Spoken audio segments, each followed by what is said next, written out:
The human statues were once again frozen at the entrance to the ill-fated building.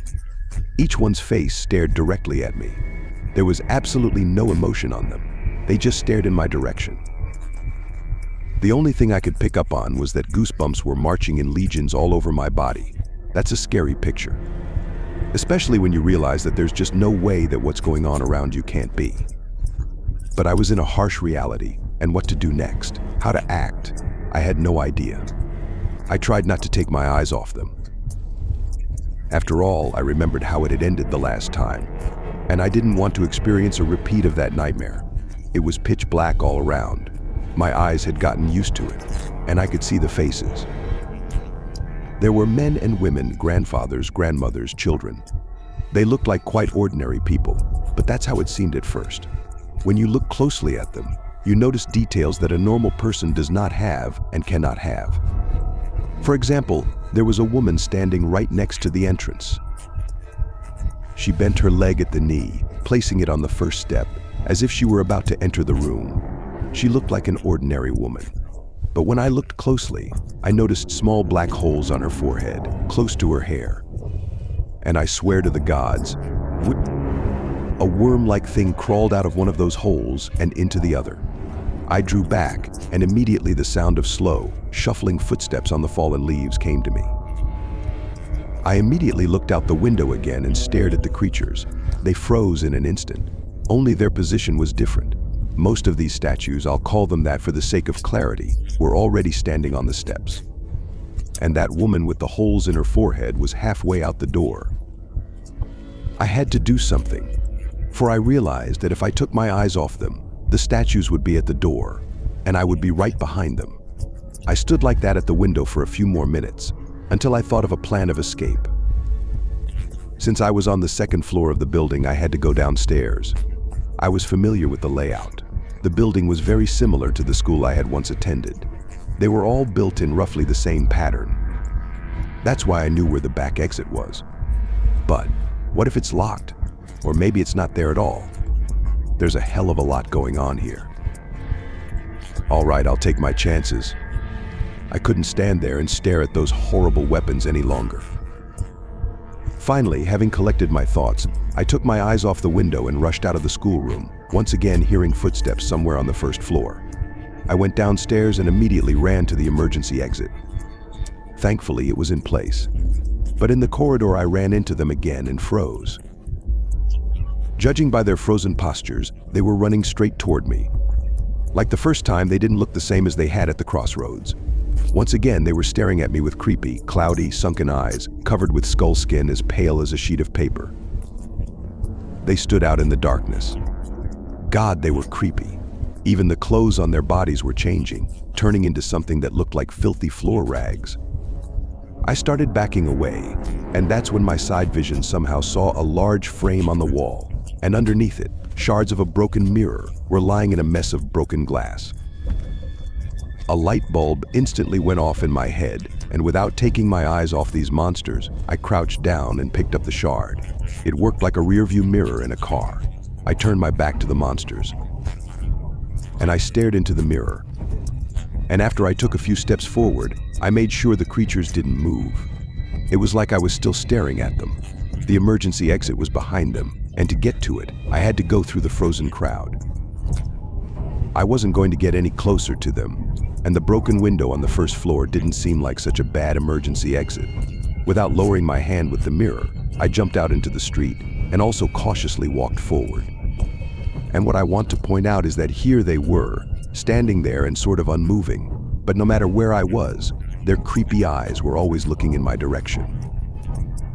The farther away I got, the smaller their silhouettes became in the wreckage of the mirror. Finally, I quickly ducked around the corner of a nearby building and lost sight of them completely. My heart was pounding in my chest, my breathing was ragged, and my mouth was dry. I was thirsty, but I doubted I'd find a bottle of water around here. I'd have to be patient. I moved through the streets of this strange town now, very, very carefully, always looking back and twitching at every slightest rustle. And there were plenty of them. Where to go, what to do, how to get out of here. I had no idea. It was scary. It was more like a nightmare. If only it had been a dream.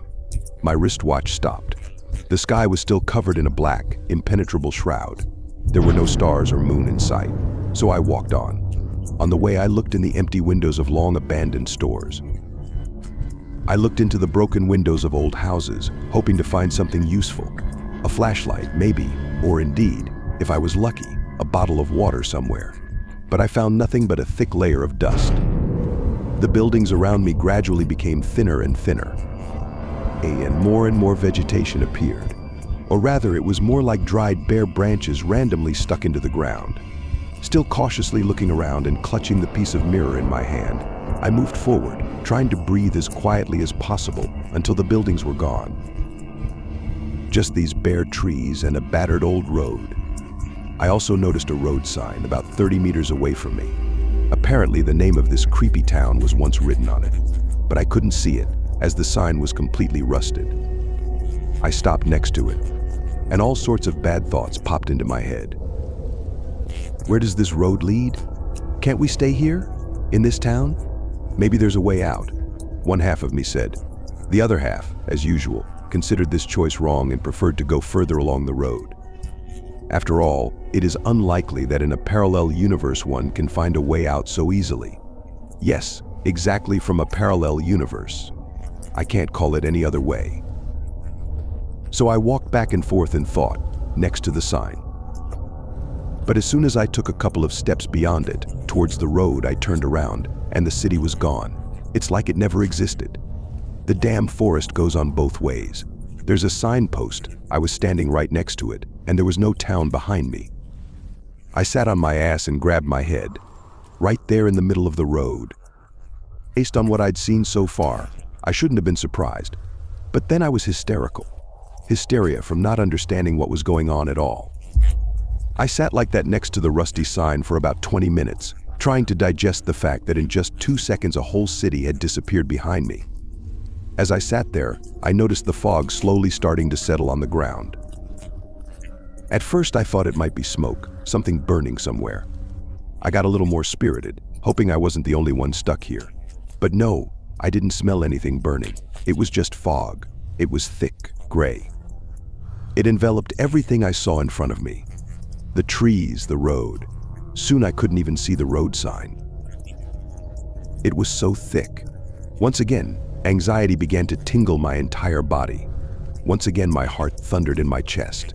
I staggered first to one side, then to the other, knowing in my heart that it wasn't just that something bad was about to happen. Suddenly my head started to hurt, as if my skull was about to crack. I fell to my knees and grabbed onto it. And just at that moment behind me, maybe 10 meters away, I heard quick footsteps and a characteristic rustling on the remains of long fallen leaves. I immediately turned around, which made my head feel quite bad. I tried to get to my feet, but my eyes were blurry. I couldn't even see the fucking sign. And again I heard footsteps, but from the other side. I stood on shaky legs in the fucking darkness. I couldn't see a damn thing. My mind was already drawing horrible images lurking in that gray substance. But from what I had already seen, it was unlikely that I had heard human footsteps. In an instant, something came swiftly toward me, and I felt a strong jolt in my stomach. Immediately, my carcass collapsed to the ground, and on top of me with a wrenching roar. Something incomprehensible came at me. I felt as someone's cold, bony limbs grabbed me by the shoulders, squeezed them with such force that I involuntarily screamed with unbearable pain, as if in a vise. Finally, when I opened my eyes, I saw his face. Or rather his head, but it could hardly be called a face. The whole front part of the head, where normal people usually have a mouth, nose, eyes, this thing was just dotted with disgusting holes. They were all different sizes and shapes. People with trypophobia in my place would have fainted immediately. But I still tried to resist, and not without difficulty. Having released my right hand, I pushed the creature away from me, opened with my index finger, directly into one of the many holes on his face. He yelped and staggered backwards, and I finally got my head together and I took off. I ran like I'd never run before in my life. I could see nothing at all in the fog. I could still hear footsteps behind me for a while. He was chasing me, or maybe it was someone else, I don't know. I tripped and fell a few times. I couldn't see shit. I got up quickly and kept running. But my marathon was stopped by a tree, which I crashed into at full speed, with my head. My eyes immediately went black and I collapsed to the ground. How long I was out, I don't know. But I was brought to my senses not weak such slaps, and a muffled voice. "Hey, are you alive?" My head was pounding. I felt like I had a huge lump on my forehead. I opened my eyes and there's a guy sitting over me. Give or take my age, maybe 30 to 35 years old. Alive, thank God. He helped me sit up. At first I thought that this was some kind of local creature, that his face was about to change, his skull would be bare, his clothes would turn into rags, and he would probably want to kill me. But when I heard normal human speech, I realized I was wrong. My head hurts. I mooed. "You should move less, though. The pain will lessen, I guess." He threw it in kind of dumbly. But he was right. The pain gradually eased, and we started talking. I don't think there's any point in asking how you got here. After that question, I ran my eyes from his feet to his head.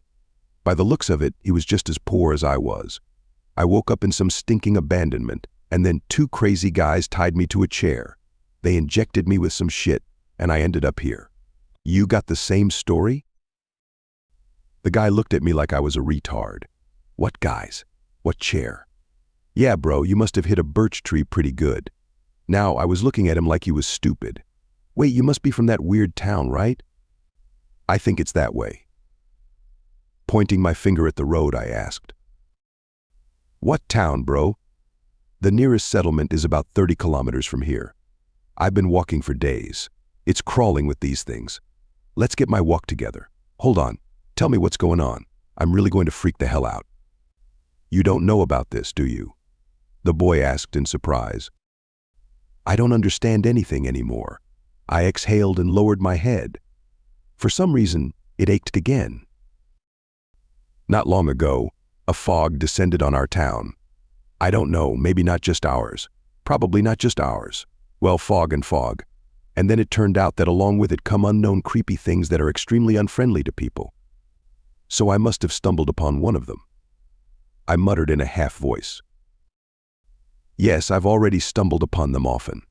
Fate itself keeps me safe, I guess. My town was already littered with corpses when I ran away. Outside of it, in the woods and fields, it's more or less safe.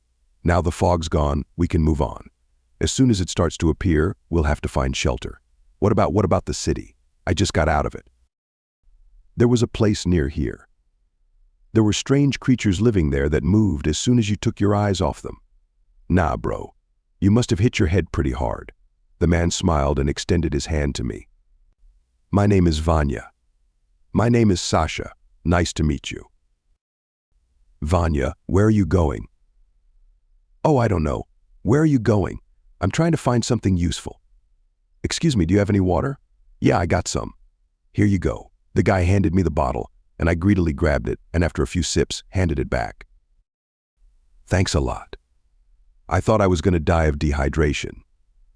You're welcome. So it's just you and me now, huh? I guess so. I'm a little relieved then. I'm not the only one here. That was good. Besides, it'll be safer with just the 2 of us. And more fun. But I still couldn't get my head around what he said. I remember. It wasn't a dream or a vision. I remember the town. I remember the warehouse I woke up in. I remember the 2 old men telling me about some parallel reality. Maybe Vanya got here some other way. Hopefully, I'll be able to figure it out. The headache was slowly leaving me. We walked through the woods. He told me about his past life. He told me how his wife and little child had disappeared.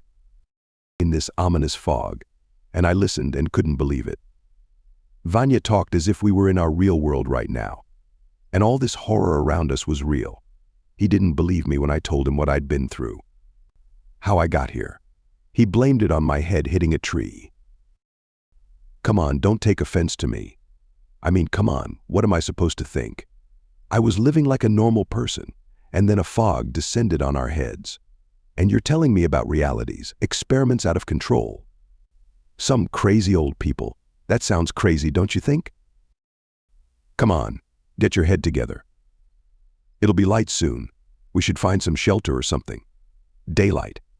I was surprised indeed. I saw the sky start to lighten up. Yeah, look, you're out of your depth, bro. Yeah, I guess you're right. I mumbled back. How did he really get here? He probably doesn't know it himself. He thought it was me and followed him. Where were we going? Why? What was the purpose? It's unclear. Honestly, at that moment, I just wanted to rest from this whole nightmare. Just lie down and sleep. I was greeting the dawn like Elon Musk watching his rocket fly. I hadn't seen a bright sky in days. The usual sky with clouds. I wasn't looking forward to sunny weather. And the fact that it was just light was enough for me. We walked through the bald forest, rustling through the leaves. We made our way through bushes and ravines, sometimes taking breaks. At one of these stops, when there were no more Selenox left, Vanya shared with me some food supplies. We lit a small fire and warmed ourselves by it until the fog began to fall again. So quickly put out the fire. I was about to fall asleep when I heard his voice. Are you deaf? The man was indignant, stomping his foot on the hot coals. Get up, hurry up, it's starting. The fog was getting thicker and thicker. It was then that we heard a terrible howl that made our blood run cold. There it is, screaming like a creature. But it's far away, judging by the volume. But the little ones are everywhere. Keep your eyes open. His instructions flew in one ear and out the other. I was dumbfounded by the shriek I heard. My heart was pounding like a jackhammer again. My legs felt like cotton, and I could hardly stand on them. Only one thought then brought me to my senses. I realized that I was really behaving like ballast, and God forbid Vanya at one point would want to throw him off. I don't need that. I didn't want to stay in this world alone. The man hastily put out the fire, and throwing a small backpack on his shoulders, rushed off in the other direction. Come on, hurry up, he shouted to me, and I immediately ran after him. The fog was getting thicker and thicker. I tried to keep up with Vanya, for if I lost sight of him, it was all over. Be careful not to drive your attic into a tree like last time. His voice came to me. Indeed, the fog was so thick that various obstacles in my path seemed to appear out of nowhere. Hurry, San, here, hurry. I can already hear their footsteps. Vanya stopped at a small ravine, and I miraculously did not fall down. The man stopped me with his hand. There was a big tree by the ravine, and its huge root was half outside. We could hide under it. We cautiously climbed down and crawled under that very root. The main thing is to keep it from collapsing, I hissed. Yeah, then we'll hide here forever. We were quiet, trying not to breathe. We could hear quick footsteps on the dry leaves. Some strange voices, they were very close by. Something even ran right by that tree, over our heads. I thought I was going to fall asleep, but I didn't. I saw the silhouette of the other creature about 5 minutes later. It passed us in that unfortunate fog, and we were almost invisible behind the huge roots. The creature stood like that for a few seconds, and then ran on its way. I lay on the damp ground and trembled, neither from animal terror nor from the cold. And Vanek wasn't the bravest man on earth either. As frightened as a child, I huddled in a corner and froze, waiting for the darkness to disappear. We sat like that for a long time, not moving, not talking at all. My legs were stiff, my arms too. I could hardly feel my limbs, but I endured. Finally, when the fog began to clear, I breathed a sigh of relief, but I still didn't move. Vanya said to wait until it was completely gone. We need to sit tight. Soon we did get out and continued on our way. No one knows where we were going and no one knows why. We walked like this all day, talking, getting to know each other better. I seemed to come to my senses completely. And to be honest, the thoughts and questions that had been lodged in my head all this time about how I got here sometimes even left my head. It's getting dark, Sonia. It's too expensive to walk at night. We need to find shelter.